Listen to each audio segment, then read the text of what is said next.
discussion goes from there. So we won't get to me at the end of this. We'll try to. Okay, so I have a nice list here of different types of data archives. I think one of the first things to be aware of as a user is that there are general archives that are for all kinds of ecological and evolutionary data. And then there are archives that are more specialized toward particular kinds of data. So amongst the general archives, the one I'm going to highlight 3 of them. There's Dryad, or Data Dryad as its full name. There is the Knowledge Network for Biocomplexity, KNB. And then there is the ESA's ecological archives and their data archives papers that you heard something about if you were here yesterday from Don Strong. Okay.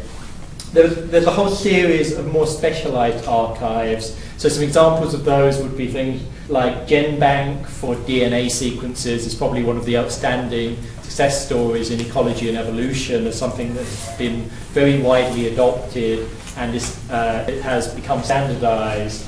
Then you've got things like TreeBase for phylogenetic trees. You've got GEO, the acronym for microarrays, VegBank for vegetation plots, and there's Quasi-HIS for hydrology data, and it's a funny acronym. But the advantage of these more specialized archives is that they're easier as a user to get certain types of data into them, and the complexity of the problem those archives are dealing with is reduced because they're not considering all different kinds of data. And we heard from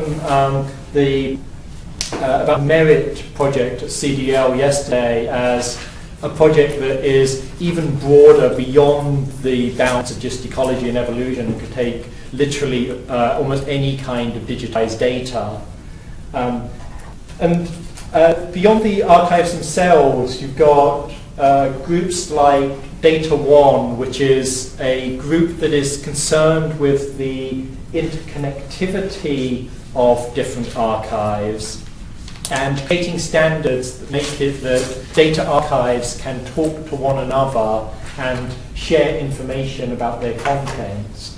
Data One also has overlaps with a lot of the archives I've already named and allows us to allows for big complex data sets to be incorporated into a network of archives. It is really within ecology, it's the central, and evolution, it's the central group that is trying to make it that we have a interoperable network of data archives. So as an end user, as the sort of sole investigator, it's probably not something you would deal with very much directly. You're more likely to deal with the individual archives.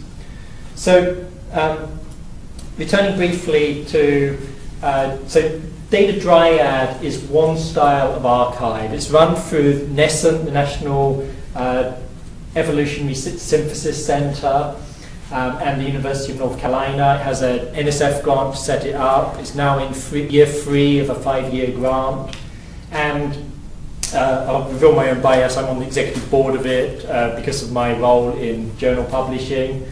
And Data Dryad is set up as being an ecological and evolutionary data archive with the main unit that is archived being the data from a paper or a research study.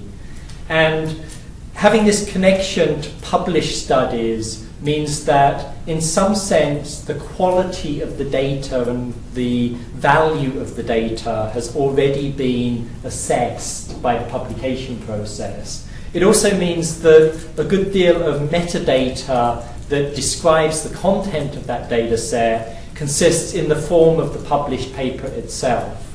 And part of what Data Dryad is hyping is the idea that you could have a DOI, a digital object identifier number, just like every published paper has. You would have one for your data set. And through a different service called DataCite, you could that DOI would be linked to your paper. And so, for example, the American Naturalist will now publish the reference for a data set in the published paper in the American Naturalist. So the readers of your paper can directly access your data. There is Data Dryad works on a per paper deposit basis, and it has different rates depending on whether the journal you're working with is a society journal that pays upfront fees versus if you're just a standalone member. And I believe it's, I may have this slightly wrong, but something like, if for a society publication, it would be something like $40 it costs you in extra page charges or to deposit your data. If, and that's preservation in perpetuity is intended by that, and it's reliant on the service carrying on through time and getting new data from papers. If you are not working for a society, the cost jumps to something like about $120 per paper. But still not huge compared to what page charges are for a lot of journals. The different kind of model to that is the KNB the network, the Knowledge Network for Biocomplexity. And this grew out of the National Center for Ecological Analysis and Synthesis, NCES, in Santa Barbara, and it is priding itself in being able to take a wide range of different kinds of data. I would have had a slide in the background at this point, but it sort of has taxonomic data, biometric data, data that's directly relevant to rates of evolution, speciation. It has data organized from the molecular and cell level up to ecosystems and global things.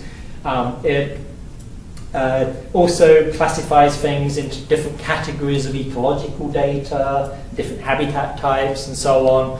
And one thing that the Knowledge Network for Biocomplexity has been heavily involved with is the development of EML. EML is an acronym for the Ecological Metadata Language, and I'll return to that in just a minute. Let me go there straight away. Yeah, go straight there now. So the idea of metadata is to create so-called bright archives where the data within them is readily discoverable, and not only discoverable by you as a researcher sitting in a search engine, but also discoverable by other machines that are searching out data for you. So there's a higher level of data parsing and of a more strict standard that applies in order to have machines that can talk to one another through the World Wide Web.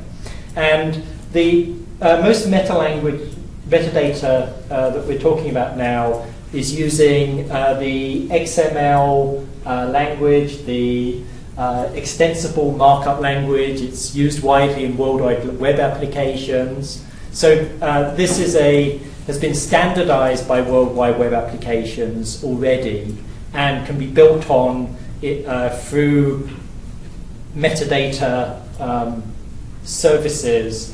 This particular one, the ecological metadata language, has sort of features of being modular, so it can be easily added onto as new terminology is developed, and terminology that spans from being very general down to rather specific things about particular data sets can be included. So, Marcel, you've given us this rather large collection of the available data repositories out there. Can you walk us through a little bit how, as an author, you sort of navigate that choice? Do I decide to put this in Dryad? Am I considering it at the moment of publication, or am I considering it before publication? And then as a researcher trying to use data, how you also look at that same set of choices? What sort of features you're looking for? I'll give an answer, then I'll turn it over to these guys who are far more knowledgeable than I am, I believe. Great. So, if you have a data set that's connected with a published paper, then probably the easiest option to you as a user is to go to Data Dryad, I believe. In terms of it has a way of connecting that data rather easily to your publication. If the journal you're publishing in has made a formal arrangement, it may be that on acceptance of your paper, you would get an email that is making the opportunity available for you to deposit your data, but with the necessary metadata from your published paper already having been passed to Dryad. So you don't really have to re-enter keywords and things. They're directly passed to that service. And there is a stub created for your data set. Dryad only takes things from published studies. Okay, so that is a limitation of it. It is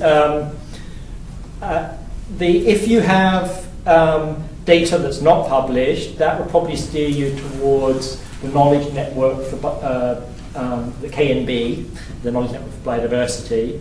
And if you have something that is an especially large, complex, and especially valuable data set, that you're probably, the way that you'd get most recognition for that at present is probably through if it's an ecological data set, is through the ESA's data archives papers, in that they are vetted for being particularly valuable data. Is it possible to have it both ways? Like you want, say, the DOI and the recognition that Data Dryad is giving you, but you really want the EML, the markup for your metadata that the knowledge base complexity is giving you? You can add that to other services as well. And KND, obviously, they as the developers of the EML, this is something that's actually downloadable as a series of modules that you would then steer yourself through to go through the formal process of coming up with metadata if you wish to.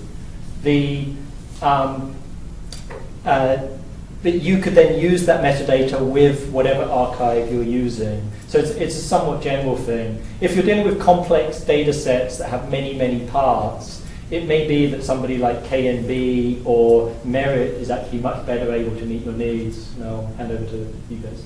Can I ask you a question? Yeah. So they're related, is that the NC's funding runs out September of this year. NESSEN's funding runs out in 3 or 4 years, and it's been stated in no uncertain terms that they will not get renewed. And what guarantee, are these funding models, in place to keep these things going? The fees you suggest don't seem large enough to generate keeping things in perpetuity. We all know how sort of pension funds are a demonstration that, depending on future contributions, can be dangerous. So the Dryad model is based on the idea that there would eventually be about 100 journals that would sign on to that service as requiring data archiving and as a condition of publication of a paper, and that data would go into Dryad.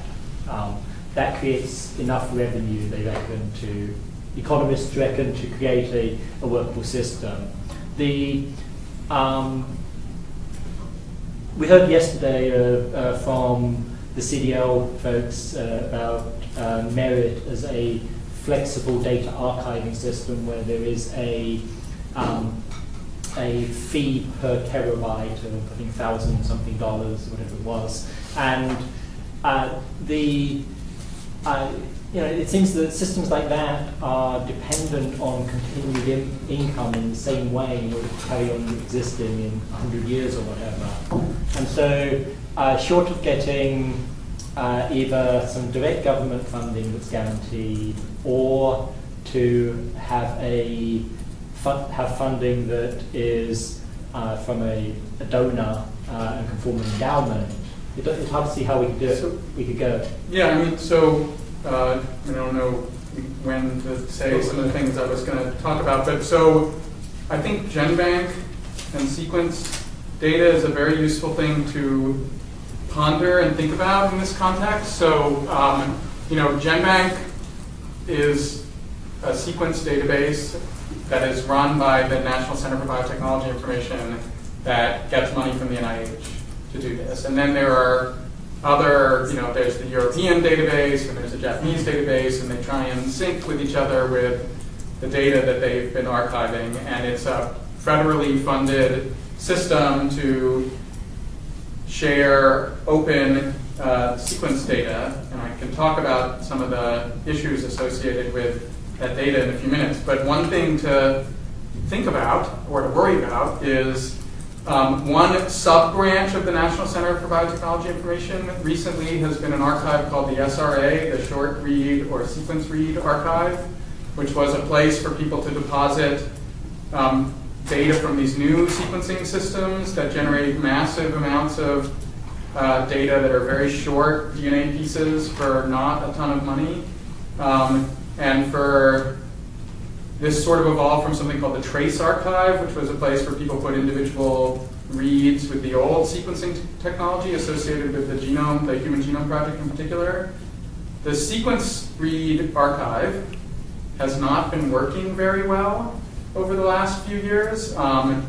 It's just the uploading of the data, the annotation with metadata, the type of metadata structure that they have for adding the metadata onto it. And 2 weeks ago, the NCBI announced that they are canceling the SRA. They do not, I talked to David Lippman, who's the head of NCBI, about this, because I posted a blog post attacking the SRA, and then they canceled it. Anyway, we can talk about that some other time. So the SRA is going away, partly because of the unpredictability of the current NIH budget, and no guarantee from Francis Collins that the NCBI will have an increase. In fact, an almost guarantee that the NCBI will have its budget cut in the next round of NIH funding. And the low-hanging fruit at NCBI right now are a couple of systems, some that very few people use, and the SRA. And that's just going away. And it's unclear what's going to happen in the community with places to archive short read sequence data, which lots of institutes are generating massive and massive amounts of it. This is what I said yesterday. A new Illumina sequencing machine can generate a terabase of data in a run. Run takes about a week, so you can figure out how many terabases you're going to generate. The Beijing Genome Institute has bought 130 of these machines. Davis has one of these new machines. I'm sure we'll have more, and every institute has many. It is completely unclear what's going to be the recommended practice for these massive sequence collections in the short term or the long term. And I know that many ecological and evolutionary data sets are not of the size of these SRAs, but many of them are very complex. And if you want to have any type of sort of archiving and adaptability of the system to deal with new types of metadata and to do with new types of searches, it's expensive to maintain these systems. So these databases have been funded by grants specifically for the maintenance of that database that are expiring? Some of these are, but what I'm saying is even an NIH-funded, internationally recognized database that was trying to adapt to the changing landscape of technology in sequencing is giving up on being the place to archive the data. And the discussion right now is that they're going to be distributed archives set up, unclear exactly who's going to run those distributed archives or who's going to fund those, and that the data may be transient.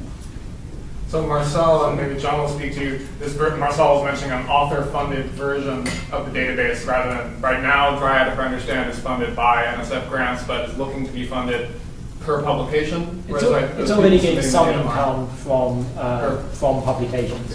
And relative to what Jonathan just said, that NSF sort of very specifically says that they are not in the same business that NIH is in. They do not sort of fund services like this or fund institutes, etc.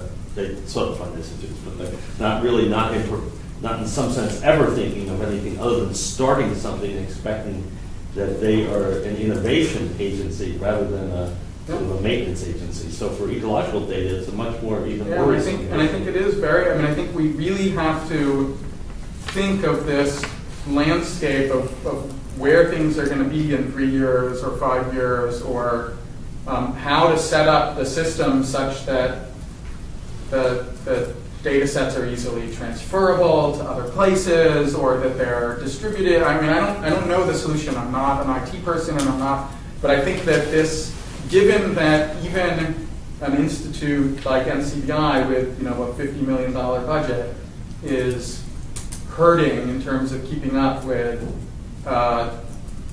one type of data.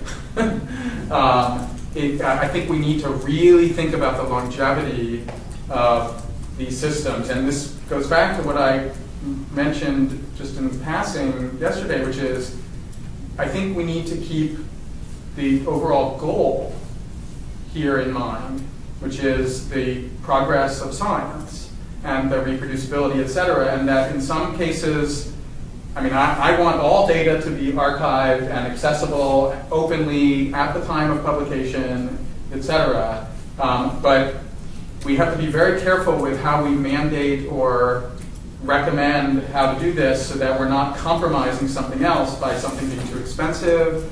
I mean, this is NSF's worry, and I understand NSF's worry that they realize how expensive it is, and that's why they say they want to be an innovation agency. They don't have the budget to deal with this type of thing. I think there are some things like, from the library's perspective. I'm John Kunze from the California Digital Library. We're in the business of sort of long-term access, and thinking about this, we've been aware of various things. Like 15 years ago, the cyber infrastructure became this concept of trying to get NSF and other funding agencies to take a slice of every grant and some percentage and move that towards sustainable infrastructure. So you create research, you create infrastructure, and somehow it should be sustained. That never really got off the ground, but taking another run at it is the DataNet program from NSF. So there are 2 awards. One was the Data One project that we're on. And Data Conservancy is the other one. And both of them have as tasks to create, to try to create sustainable business models. Every single, I mean, it's just a catch-22. All research funding is, it's short-term. It's just, it stops and then now what we do. So it's just complete paradigm shift is required. And they're hoping to start some kind of fire here that will create sustainable business models. So Data One has a sustainability working group. Data Conservancy has one as well. And we're supposed to combine forces. I should also mention that outfits like libraries have traditionally been subsidized, but every budget is under attack, ours included. One thing to think about in this is if there are live data sets that during their lifetime have all sorts of bells and whistles and access. And there are others that are sort of more sleepy, sort of in repose, deposit. We can save this stuff. We may not be able to provide all the bells and whistles, and that actually could help us save more, even with lower functionality. And if the user is going to go to more work. So this is what I proposed NCBI do for the SRA, at least temporarily, was not try and add all the bells and whistles, Right. which is what has made it complicated and costly, but at least be the repository, the dead archive, as opposed to the live archive. So at least with some effort, you can still get the stuff out. Yeah. I'll just say one last thing. One of the more innovative models I've seen is one that's kind of a challenge for our institution is sort of creating endowments. We don't normally have any sort of ability to carry forward money from year to year in our budgets, which is a difficult institutional problem. But if we can get the right people convinced, the Internet Archive has this group that's talking about endow a terabyte, and so to show up with more or less, I think it's probably a factor of 10 times what the storage would cost today to buy. If you can set up an endowment and hopefully it will throw up enough interest to actually sustain it in the future. But we have to actually earmark those funds so that they can't be taken away, and we're designated for that purpose. So we have to get very creative with business strategies. So we've looked at things going, do you feel like it's moving in the direction of more being paid for by authors, or being paid for by publishers, or being paid for by the funding agency directly? Are we converging on one of these solutions? Or are you trying to just... I think all of Do those you are still on the agree? table. I don't see any convergence just yet. Myself. I see more fragmentation. It's like the British Environmental Research Council is setting up its own archive for their researchers. The Royal Society of London is setting up its own archive for data in its journals. We heard yesterday from Don Strong that the Ecological Society of America has some thinking that reflects a similar kind of pathway. And then you've got all these groups at different levels with different kinds of archives acting in different ways as well. So it seems like we're at a point of fragmentation, and some of these archives presumably eventually become more successful than others and more permanent than others. And there's another interesting issue, maybe epitomized by NEON, the National Ecological Observatory Network, which, as they put it, the rate at which they will generate data, that you're not going to want to ever shift their data around because you don't have the capacity to do so. And it's got to be typical. So what the plan is, more or less, is that you would access the data by manipulating it at their site and then ship essentially summary products around. And one problem that comes up there is that they will do various pre-processing, and you may or may not agree that they're doing that correctly. Yeah, this is exactly what just the raw sequence data producers have been talking about, is like with the linear, the particle accelerators and things like that, you're sort of jointly writing code to rapidly process the output in some way that is mutually agreeable, such that you're storing less of the total raw output. And as I said before, in some cases it's cheaper to redo than it is to store and move around the data. So again, if you have access to the samples. It's complex what happens, especially as the fragmentary nature that's happening with all these different systems. I think is good in some sense, because we have to experiment, we have to try and test a bunch of different models. But it's risky in some sense because your place you put your data may disappear. I'm wondering if it sounds like there's a bit of a mixture of purposes, in that you want to have data archived from particular studies from a provenance point of view, or for reproducibility assessing, and then there's whole other huge data sets out there that aren't necessarily related in that way, and we want access to those climatic data or short sequences. I think are two good examples of that. Does it matter if we're not differentiating in this conversation between those, or are there different rules for each that result in different archiving solutions? No, I think that's why I was saying I think we have to talk about the purpose in every one of these cases, and it's not uniform at all. I mean, I think that some of the purpose is this provenance thing that is allowing people to redo exactly what you did in the course of your project, so that there's a package that is just associated with a specific paper or a specific study. And then there are other issues which are, very different, whether it's I think that it's very specific to individual goals, and I think that... Could you give us some examples of, this is a case where it's really clear, like, this is the goal with this kind of data, this is the kind of goal we need with archiving. Like, it doesn't help to archive it without the bells and whistles. Yeah, well, I'll tell you, rather than answering that explicitly, I'll give you a real example of how the way data was stored was inappropriate. Which is, when I was at my previous job, Tiger, at the Institute for Genomic Research, we were sequencing the genomes of these bacteria from some letters that were sent to the Senate building and other places. And the FBI wanted us to compare the genomes of these samples to the reference genome that we had previously determined at our institute of the Bacillus anthracis AIM strain. And when we sequenced the original genome of the AIM strain and deposited the data into GenBank, you deposited it at the time as a consensus sequence of the complete genome of this individual organism. And then when we started sequencing the genomes of these AIM strains from these letters, they were nearly identical to the reference genome. They were all very, very closely related, such that it was very hard to distinguish real variants from sequencing error. And if you go back to what we had deposited in GenBank from our own institute, right, was the consensus is actually a model of the sequence. Some bases in the consensus sequence have a high probability of being correct, and some have a low probability of being correct. And we did not store that information in the GenBank entry.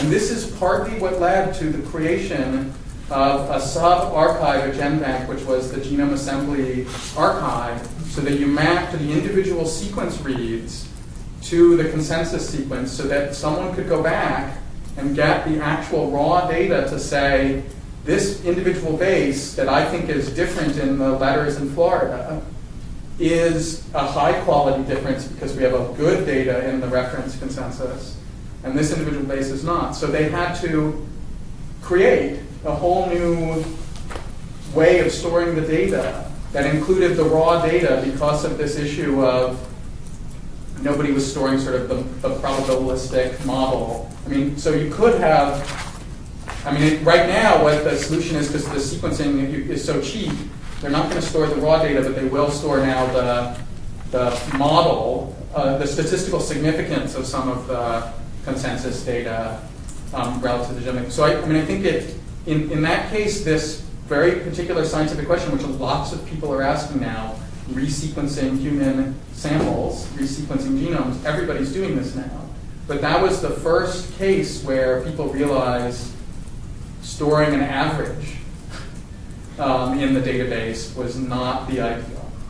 And I think that we have to be, the problem is we have to be adaptable with these databases. If you want them to be bright, whatever you call it, usable right now as opposed to a pure archive, you have to be ready for the science to change, for the new data types to change, for the metadata to change, and so on. And so I think we're going to have 1,000 different case studies, I think, for all these different, just in ecology and evolution. So I know one of the ways of making this, dealing with raw data in particular, more tenable in the physics community is there's sort of a tiered level of access depending on how popular a particular piece of data is. So pieces of data that are considered to be potentially important someday, but are not very popular, get dumped off onto a tape, and then eventually the tape gets put away on a shelf, and then eventually the shelf gets put away in a warehouse somewhere. But it's all retrievable by a robot. So when you request an unpopular piece of data, it says, you get an email that says, well, your data is being retrieved. We'll send you another email when it is available. You get an email like a few hours or a few days later that says, here's your data. And storing it that way, so it's just less available, is much, much cheaper in large volume.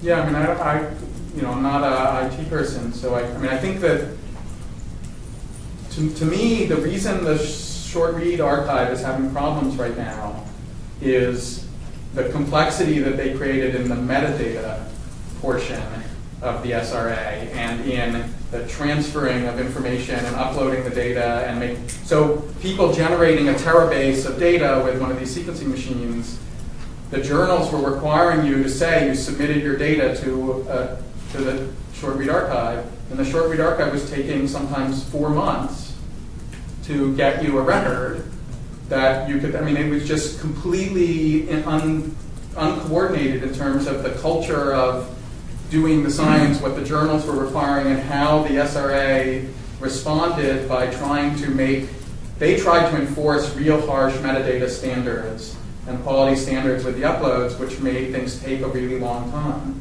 and become very complex and cumbersome. And so it was more the metadata in this case than just, they have the capacity to store it all right now.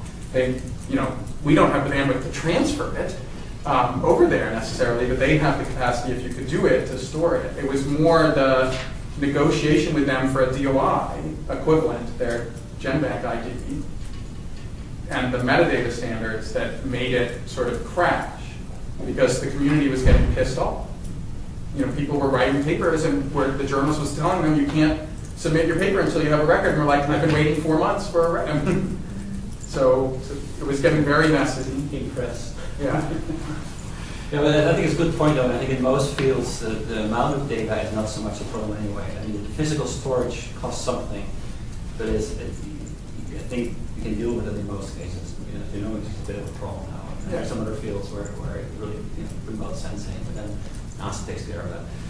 So it seems to be that it's really the human resource, the long-term investment in human resources to maintain it, to update it.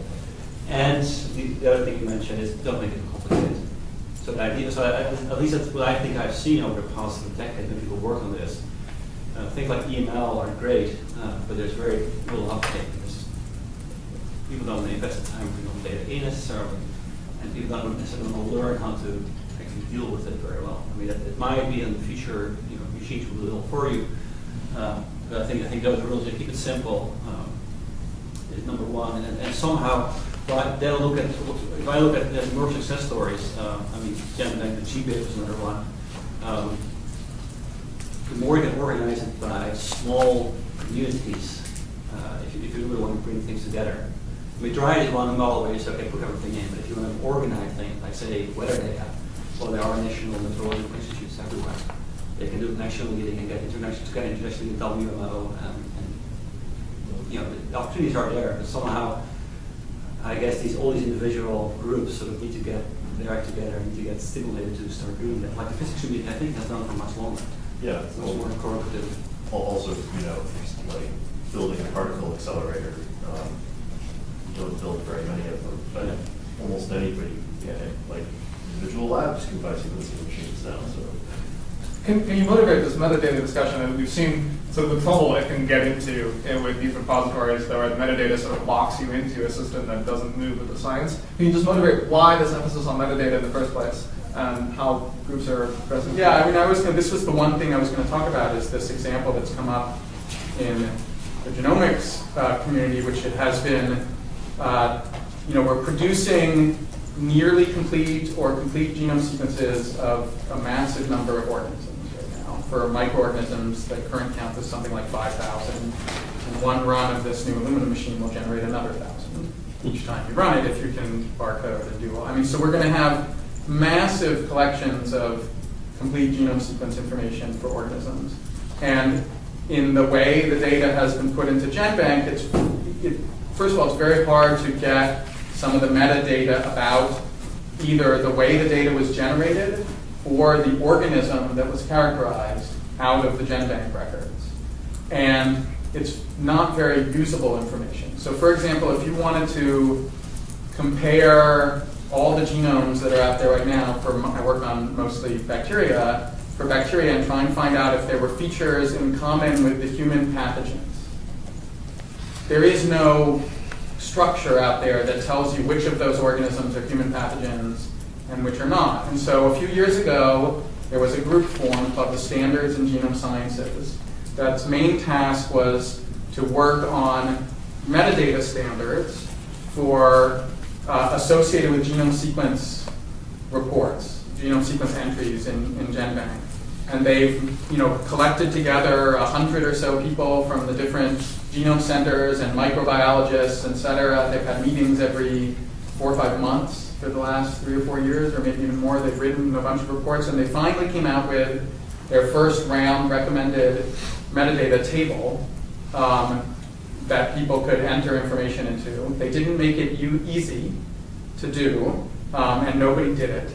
And then they finally started to make it a little bit easier for people to enter and also access the metadata associated with these genome papers. And they even now created a whole journal called Standards in Genome Sciences, which will allow people to publish data papers on a genome sequence and enforces a somewhat standardized metadata entry system for these data papers. And now, I haven't seen how many have come out, but now I'm aware of at least, in the last 3 months, at least 20 papers that have been submitted analyzing the genomes using these metadata tables, finding things that nobody was able to find before, because no individual can scan through the entire literature to figure out which one of these organisms, even what their growth temperature is, what any of those features. So there was, I know there was an effort to try and do this for a while, where they had to hire curators to go through all the literature to look through this information. And instead, if you try and get the community or the actual people sequencing these genomes to figure this out. Not everybody can figure out every entry. This is catalyzing a major change in how comparative microbial studies are being done because of the access to this somewhat standardized metadata. And they're now trying to come out with a metadata standard for environmental sampling for genomics, where you go out and scoop up stuff and sequence from the environment. There's a paper that's in press right now on that from a group of like 150 people that went to all these meetings to come up with these standards. So there are other examples where we're seeing the existence of that metadata empowering a kind of study that you just couldn't do before. Are we at the point where that is happening in ecology, maybe Marcel or Robert in climate? Does it look like we're moving in that direction, or is the metadata still sort of like nobody knows what the standards are, it's more getting in the way than being useful? I've looked at a lot in geographic data, and there I found it often that it wasn't that our when it was that it wasn't very useful, because the crucial information that they don't have to refer to, it wasn't there. They still have to go to the papers. And so that I find very disappointing, but again, so it might be very dependent on is the greatest on where it works. And I'm certainly not against it. I've seen that if you ask a lot of questions that really aren't going to be useful, that's just not the way to go.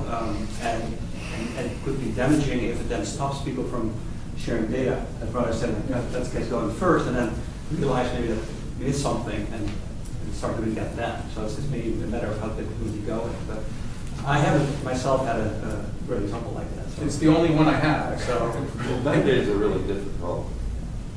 Cut both ways. It's like it can enable things that can get in the way. Most metadata standards simply don't track the science well enough to stay relevant. And so new models, I think, are emerging when we're seeing things like sort of wiki-style vocabulary management that is very promising, where you basically contribute terms and modify and refine them. I think that's very promising. I was wondering, since John, I know you were at the PDF conference, where this concept of the nano publication comes up, where it's essentially kind of like taking standardized vocabularies and then stepping, one level in a direction, assigning unique identifiers to standardized vocabulary terms, so that you have absolutely no problems with pluralization, misspelling, etc. And then turning those into statements, RDF triples the subject, predicate, object, and then, which in theory, will really enable deep searching and machine reasoning for publications. I mean, did you? I think that the publishers would love it if people did this. Yeah. I think adoption by the actual people writing papers, this is what came up at this meeting, is only going to happen if there's an easy, intuitive system for trying to do this. I would say it will happen, but humans will not do it. Google already generates these RDF triples for every page it searches. They're not always perfectly accurate, but metadata is being generated in one way or another.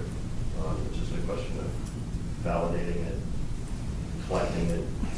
So then, John, can you just explain for us a little bit more what the triple is and how people are using this sort of semantic markup to make data more powerful? Well, so the semantic web 2.0, the whole basis is this idea of you create these sort of knowledge network, and this goes back to like 1980s technology of sort of knowledge networks, where essentially you have a predicate calculus. It involves three parts, triples: a subject, predicate, and an object. Predicate is essentially a relationship that stands between the subject and the object. So mosquitoes carry malaria. This is just a good example. So carry is a predicate. If you develop, you might have all the proteins that you want to talk about, all the things you want to do to them, and the things that result from that. And you had a vocabulary for all of those, every part of the triple, unique identifiers. And these were somehow represented in your publications in a machine-readable form. Then you could imagine a database, and software could go through and create giant tables and you could say, subscribe to an RSS feed that says anybody who publishes an assertion that has to do with this protein. I want to know about it. I want to get it on my cell phone on the airplane around. And then you can go check it. So in fact, it's sort of short circuit. The idea is to short circuit huge amounts of literature searching, cut out a lot of stuff that you don't need to do, make it just more efficient to communicate, the scholar communication. Did I wander off in the weeds?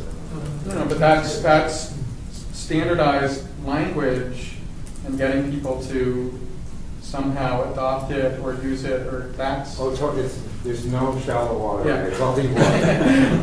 I have heard of some interesting, like Microsoft Research is working on, they've got projects where people are creating these authoring systems where you're typing in the words of your paper, and as soon as you type some word, it's being looked up. Yeah. It's suggesting references. Is this the reference you want? Can you footnote this? And then, if you type in the name of a protein, I imagine it could, go and say, is this the exact, or which of these 5 do you really mean? And these are the kinds of things which could, authoring tools might actually help. Yeah, I think if you have those authoring tools, people might use it. Should we tend to talk about the problems of archiving code for... Yeah, Alan, we talk about what all this is focusing on, storing data. More and more data is now produced, particularly in our world of theory, by code and by simulations.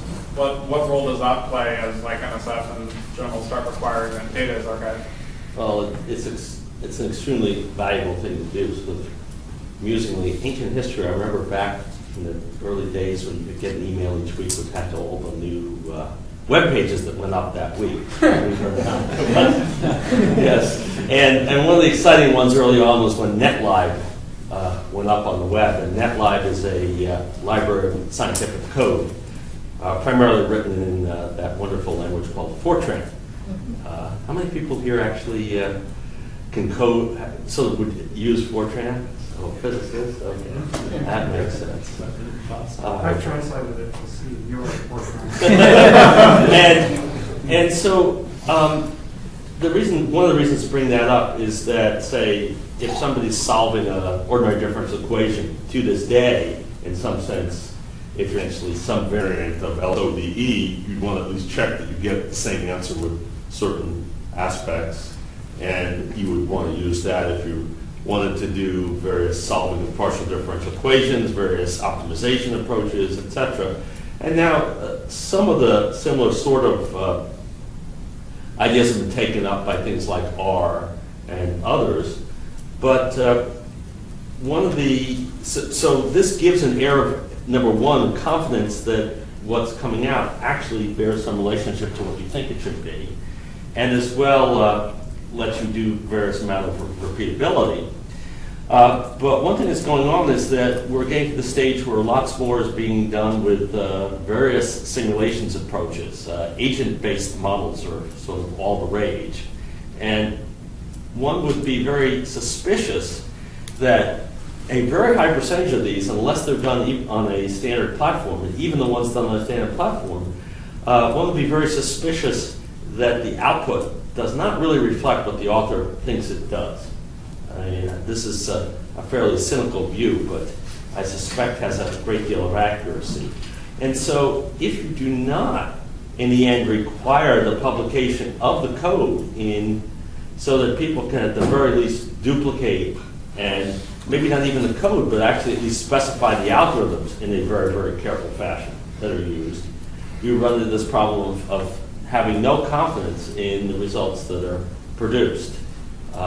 I've been associated with enough where we've come close to doing foolish things, and we can look back sort of historically at various aspects. It was well known, for example, that early on the random number generators in a variety of the standard languages were deeply flawed. And again, if people didn't explain what they were doing, their answers suffered. So this is something that we need to kind of step up and really sort of figure out a good way to do. I do not know, I mean, if you publish in sort of numerical analysis, of course you've got to make your code available. If you publish in ecology and evolution, it's less clear that this is being required. And typically it's often not there. And even the times when people do put it there, it may be put in a form that's not, in some sense, machine readable in an easy way. And so this is something that I think is going to be evolving. As places like NSF think about data management, they have to think about what the role is of the models. How are those data? This is an interesting question that comes up. Okay, I have a curious. Do people think that when you publish a paper that everything associated with what is reported in the paper should, at least in theory, be available to other people who request it or want it? I mean, this came up before with whether or not someone can keep a little bit off to the side to protect themselves from being scooped even after they publish a paper. So is there... I think you run the risk of a masking effect of having far too much information, so it's not... I don't mean posting it necessarily, but I mean in theory, saying even just the idea of archiving everything, yeah. I think poses that risk of finding the nuggets. So the point of the journal and the original page length and word limitation was that you put the best foot forward and not the best spin, but you describe everything the way as succinctly as possible. That should be the way we position ourselves. So what about making the... Which includes code. Yeah, but so what about making the most important things available? Let's put it that way. So one thought on this is right now, a number of journals have a policy that says everything required to reproduce the results should be available to the readers of the journal. And as a result, there's no explicit definition of why something is included or not. Because we're saying this summary is sufficient, and that's implicit in just publishing, as opposed to saying the following are included because of these reasons of reproducibility and or the logistical capability of doing them. The following are not. And it would be a very useful exercise to do that as one publishes, to know what to leave out. Yeah. I think it should be, I mean, it's not like one size fits all. It sort of depends. But we've had, to ask some senior researcher that's really in a powerful position for his or her data, it's really awkward. And so it seems to me a journal or the funding agency should have some requirement there so you don't have to do that because people are reluctant, in particular the more junior types. Yes.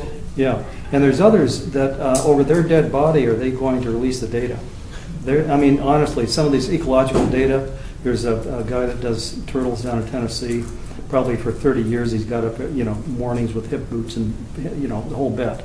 And a huge amount of effort into this, but he's going to take that with him to his grave. There's no way he's going to release it.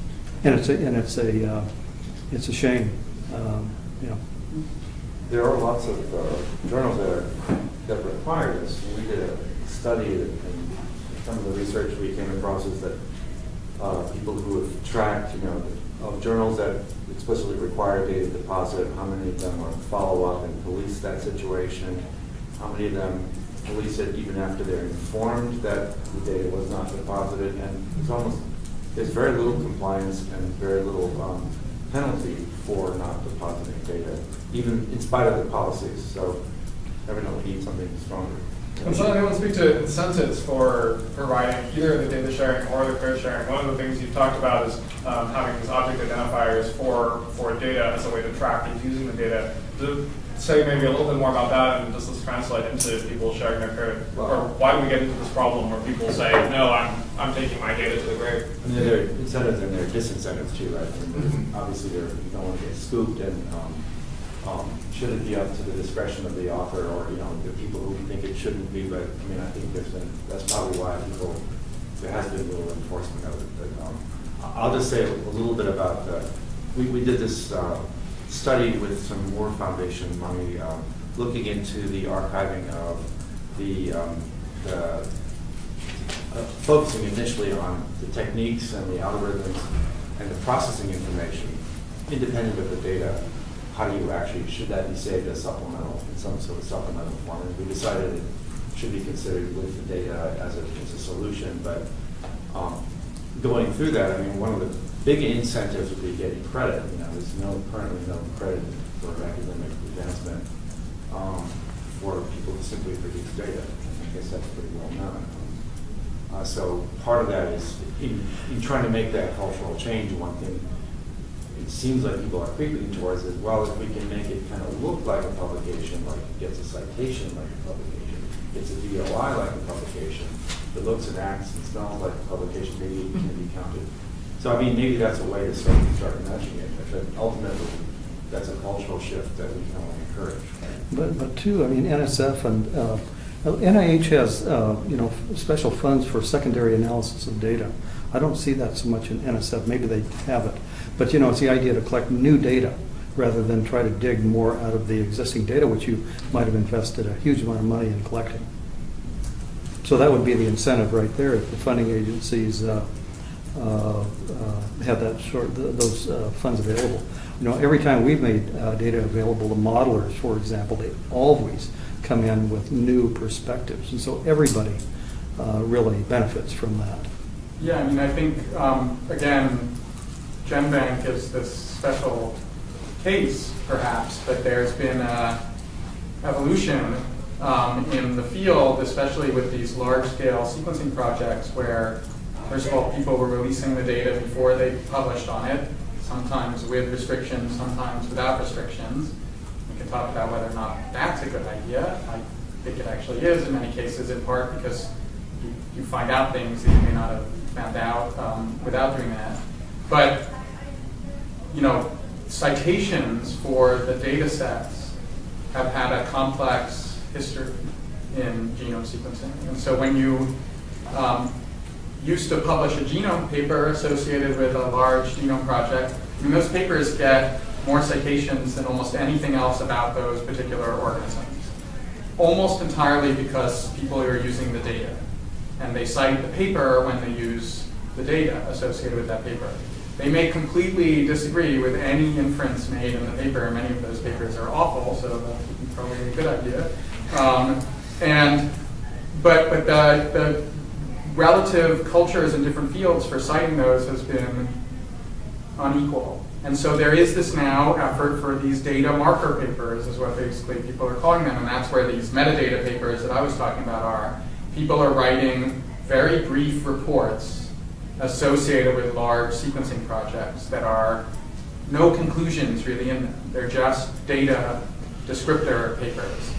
And those now are citable objects as well as more comfortable because they're in PubMed for people to think about maybe putting on their CV. Some of them are getting a lot of citations. Like one of them, I don't know why it's had so many citations. One of them has a couple hundred citations, I think, already for just one of these sort of data marker papers.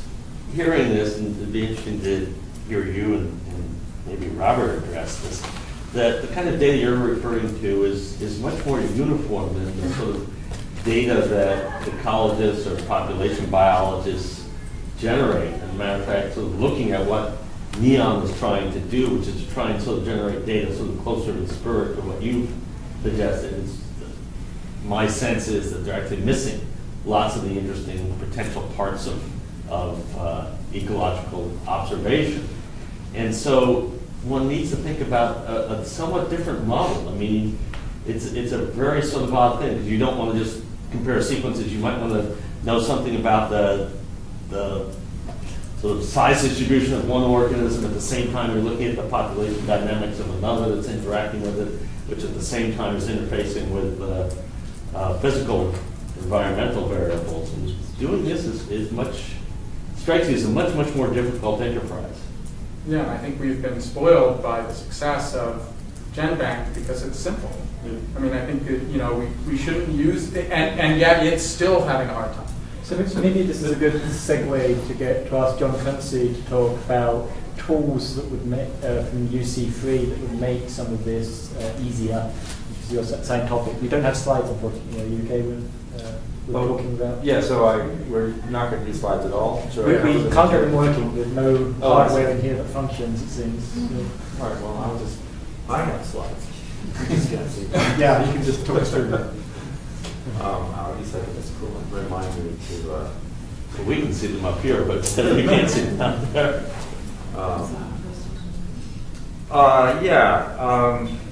So just a quick reminder of who we are is California Digital Library serves the 10 UC University of California campuses, all their faculty, staff, and students.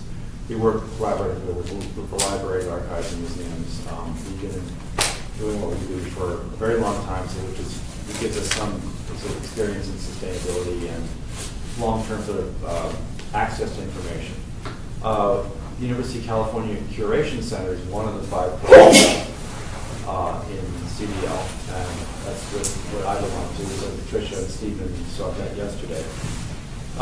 So among the things that we provide are this Merit, content agnostic repository. We have identifier management tools, easy ID for easy identifier, long-term identifier management. We have a web archiving service as well, which is interesting. It lets you go out and use tools to save websites and bring them in-house. So maybe highlight the identifiers in the context we were just having of this question of getting credit for different models. You're talking about making everything look like a publication. What other role does providing an ID have? Well, so the ID is in some sense, it's the most compact reference you have to something. It's hopefully unambiguous. If that's all you had, you could at least get back to the citation and then and from there get to the actual content you're interested in. But the unique identifier gives you this hook into all the citation tools, which is tracking impact factors, the things that you need to set up the things that if someone notices that they said it's heavily cited, then they'll do so by here's a unique string, and we have confidence that in fact we have good numbers on the impact of this. That's a powerful statement. Now, should I go carry on good with, with my presentation, or so we have been doing these tools for a long time. We have these microservices. We have identifier services, and heavily involved in metadata.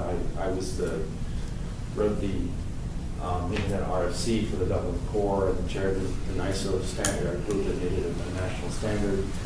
So I know everything is wrong with it. And created the Dublin kernel as a result. What we're doing now is, and you heard yesterday about the Merit repository, we have this easy ID, a scheme agnostic identifier manager. So we DOIs, ARC identifiers we created. They're alternatives. I could sell you one of those if we had time. But we're going to incorporate URNs. We currently resolve life science identifiers, so we can submit a PubMed ID or a gene ontology ID. It'll redirect you to the right place. So you're planning to put those tools, these IDs, directly in the hands of the authors, rather than this is something that, say, the publisher or something like Google is going to be sort of after the fact assigning to. Right. Data. So our primary constituency is the University of California, but we've got our first customer for ECID was Dryad, and they use the programming interface to go in and create digital object identifiers, DOIs, and report metadata. So now they are very technically sophisticated outfit, but we have individuals, researchers, who are also signing on. So I could sign on for this and assign a DOI to my code that I'm generating for some simulation, and it would immediately be indexed by these tools like Web of Science. Right. Is Jim Carey here? I don't know. Right here. Oh, you're Jim Carey. Good. Yeah. So you're a customer. We are. So anyway, so we're also part of the Data One network. We're partnering that.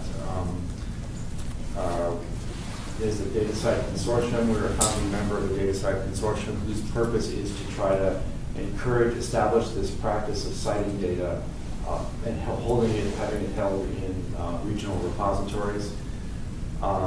We are also creating these data management planning tools, so sets of guidelines. We went and cherry-picked a bunch of existing plans and created our own device, and we're working on a tool with the Smithsonian and the University of Virginia to help generate these things.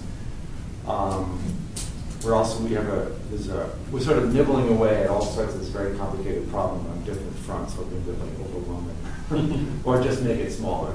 And one of this in the area of ecological data, I mean, the earth scientists they have a lot of Excel spreadsheets, and so Excel is this tool which some people hate, but everybody uses it. It's ubiquitous, it's familiar. If we could make it better, we have a project with Microsoft Research to create an add-in, open source add-in that will make it more friendly for archiving purposes, allow you to publish directly in an archive, standardized dates, include column headers, etc.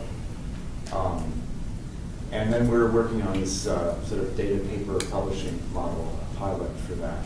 The idea is to essentially create this very minimal kind of wrapper, essentially a couple of metadata elements on a cover sheet, and jam it on top of sort of links to safely archived data that have identifiers given out by, for example, our identifier service. So would that be for unpublished data sets as well as published ones? Or the idea would this would be a publication. So if you wanted to publish twice, I guess. Just for publishing data sets? Just for publishing data Okay, sets. so it doesn't have to be based on a published paper? Right. Yeah, I mean, this is part of this sort of future of the scientific publication. In theory, your analysis paper would cite the data paper as where the data came from. Right. You could publish them at the same time, or you could release the data early. So how does this change the landscape? That future, say a 10-year review committee looks at citation counts, and they won't be able to avoid counting these citations or whatever, right? We need to redo the entire system of tenure review.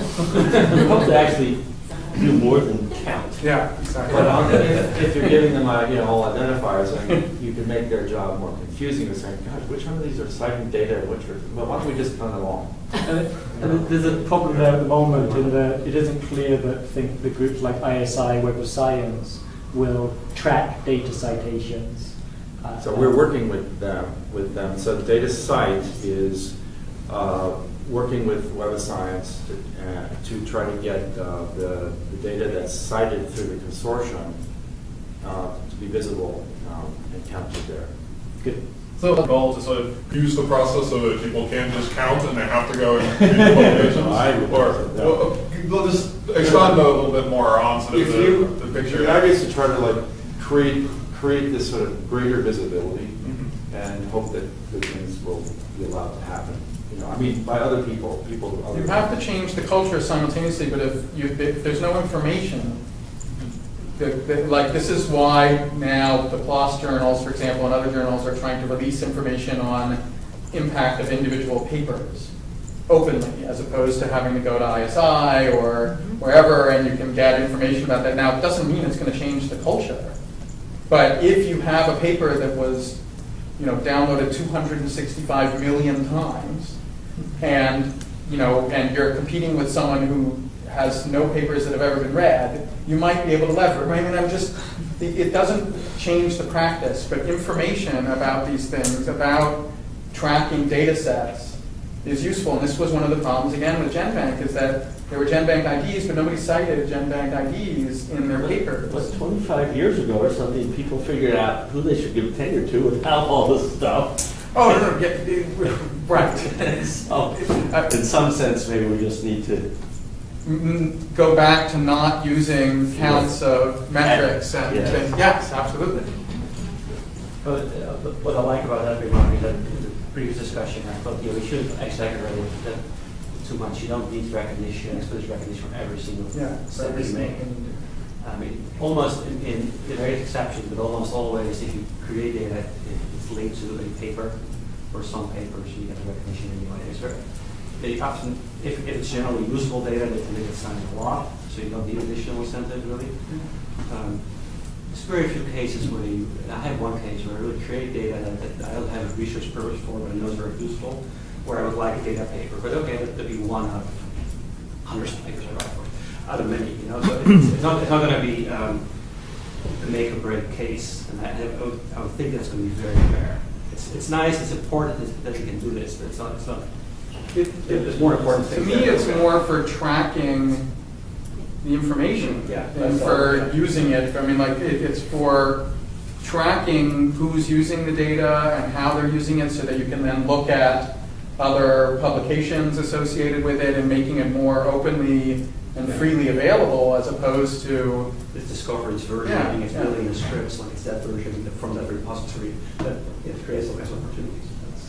If I was going to speak more about that, but the role of these things, we've said something in the realm of acknowledgement, but you've spoken often on reproducibility of the existing science. Is there, in what way does having the data on these archives and then having object identifiers pointing to those things enable that? Well, What's the role of archives and versioning and I mean, identifiers? the question answers itself in a sense, right? Because just saying, well, I use this data set, you know, what exactly, when did you download it? And there's ways of trying to narrow that down, but if there's an identifier that you put in your R script and download it, there's no ambiguity left. So I think it's pretty self-evident.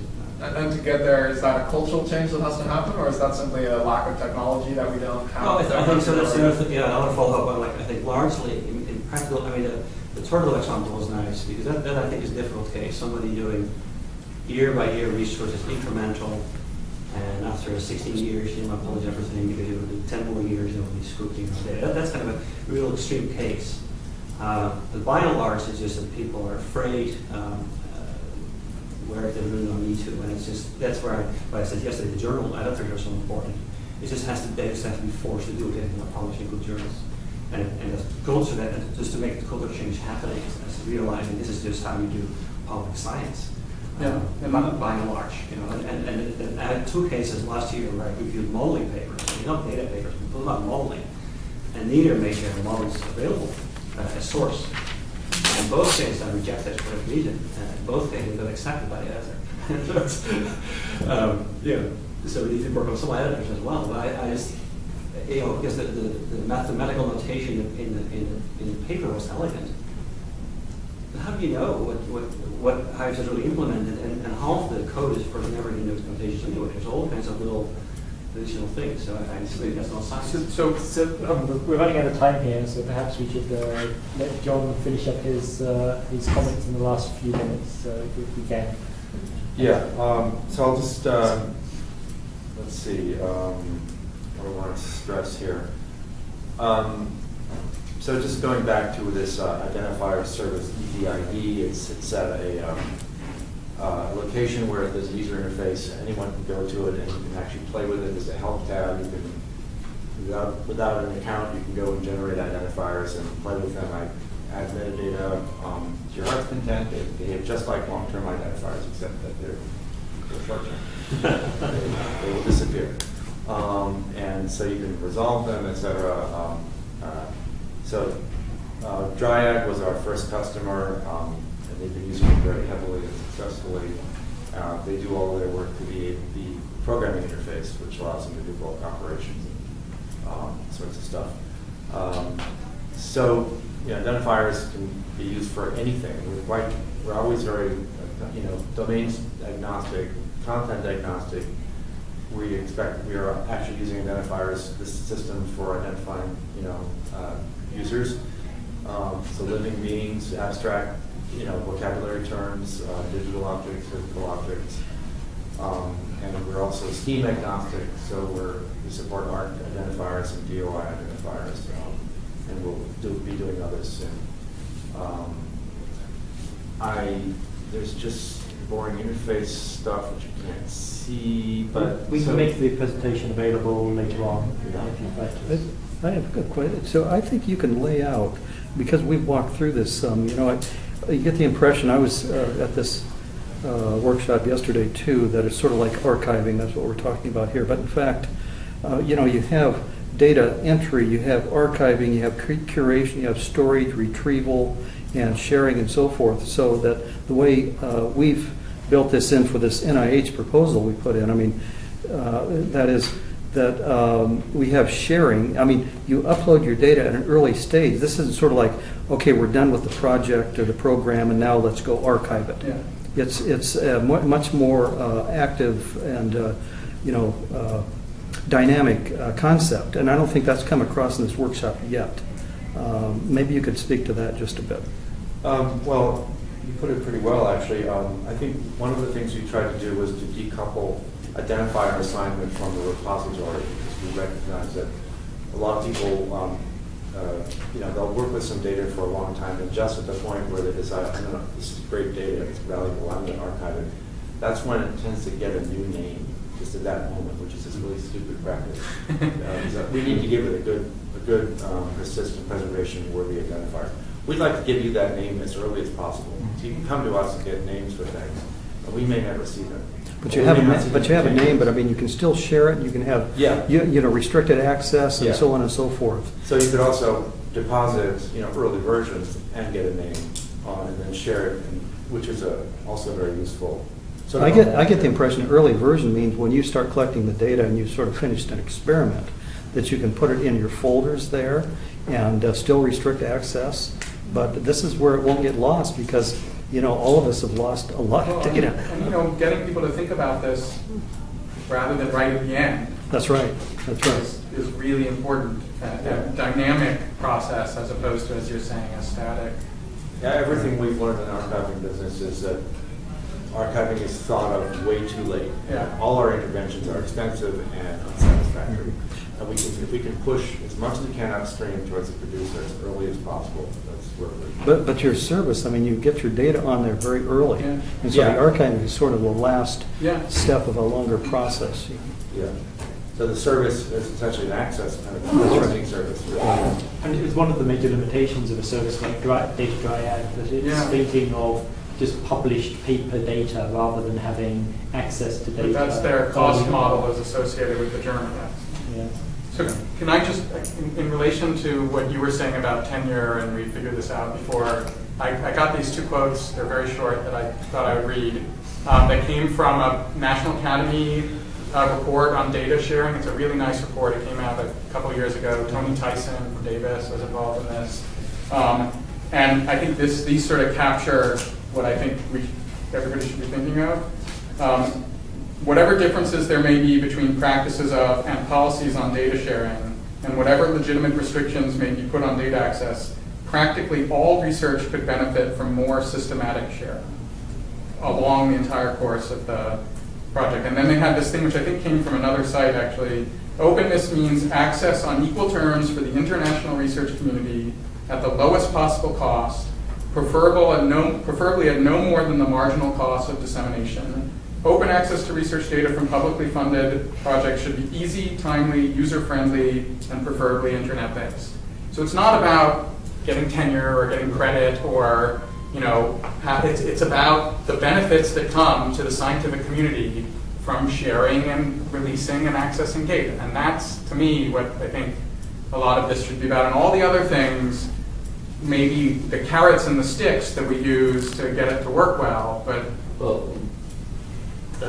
Tony's a physicist, and you look at what the archive that the physicists do for their preprints. Yeah. I mean, it used to be that they did what the rest of us do. If you had written up something, you might possibly share it with sort of your 10 closest friends. But now by sharing it with everybody, the science progresses much, much faster. And it's actually equalizes stuff much more around the world. So it's a very different model. Whereas a lot of ecologists would still be very nervous about sharing a preprint until it's accepted. Some of that's tied to the different ways in which journals, the reviewing and acceptance process occurs in different fields too. Yeah, no, I mean, there are, like they said in this thing, there may be legitimate cultural differences between different communities that might constrain this, but there are benefits that come. And what we should be talking about is the benefits. And then all these other things are ways to try and get to that goal. And that largely reflects what we're intending to cover. To wrap up, what we're intending to cover tomorrow is to talk about the future benefits that can come from data archiving, what kinds of new possibilities are opened up through having data archiving as a mainstream event that most scientists would engage in. So we should probably wrap it up here. Okay. Thank you very much, everybody. Thank you. Let's give Mr. Good. question there is from there. So We won't get to me at the end of this. We'll try to. Okay, so I have a nice list here of different types of data archives. I think one of the first things to be aware of as a user is that there are general archives that are for all kinds of ecological and evolutionary data. And then there are archives that are more specialized toward particular kinds of data. So amongst the general archives, the one I'm going to highlight 3 of them. There's Dryad, or Data Dryad as its full name. There is the Knowledge Network for Biocomplexity, KNB. And then there is the ESA's ecological archives and their data archives papers that you heard something about if you were here yesterday from Don Strong. Okay. There's a whole series of more specialized archives. So some examples of those would be things like GenBank for DNA sequences is probably one of the outstanding success stories in ecology and evolution as something that's been very widely adopted and it has become standardized. Then you've got things like TreeBase for phylogenetic trees. You've got GEO, the acronym for microarrays, VegBank for vegetation plots, and there's Quasi-HIS for hydrology data, and it's a funny acronym. But the advantage of these more specialized archives is that they're easier as a user to get certain types of data into them, and the complexity of the problem that those archives are dealing with is reduced because they're not considering all different kinds of data. And we heard from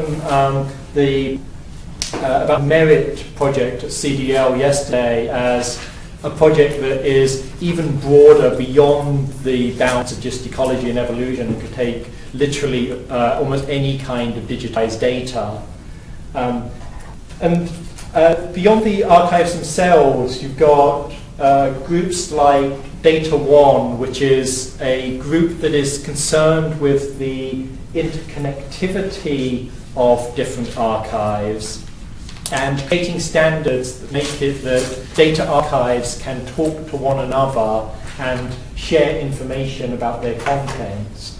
Data One also has overlaps with a lot of the archives I've already named and allows us to allows for big complex data sets to be incorporated into a network of archives. It is really within ecology, it's the central, and evolution, it's the central group that is trying to make it that we have a interoperable network of data archives. So as an end user, as the sort of sole investigator, it's probably not something you would deal with very much directly. You're more likely to deal with the individual archives.